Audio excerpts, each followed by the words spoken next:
Laxman हाकेला damage करणं आणि OBC मध्ये फूट पाडणं हे कुटील कारस्थान गेल्या अनेक वर्षापासून या महाराष्ट्रात सुरू आहे.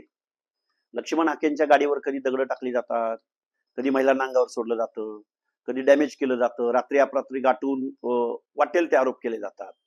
पण लक्ष्मण हाके असल्या गोष्टींना भीक घालत नाही. उरला प्रश्न त्या व्हिडिओ संदर्भातला. तो व्हिडिओ काटछाट करून तो व्हायरल केलेला आहे समाज माध्यमावर. तो सलग जर व्हिडिओ असता तर मी सलग उत्तर दिलं असतं. अरे लक्ष्मण हाके कुणाच्याच बापाला भीत नाही. लक्ष्मण हाके ओबीसी संदर्भातल्या, भटके विमुक्त जाती जमातीच्या संदर्भातल्या, अल्पसंख्याकांच्या संदर्भातल्या आणि याच्याही पलीकडे जाऊन एससी एसटी बांधवांच्या बाबतीमध्ये सुद्धा सामाजिक न्यायाच्या प्रतीक्षेत असलेल्या लोकांसाठी भांडणारा कार्यकर्ता आहे, रस्त्यावर भेटणारा कार्यकर्ता आहे.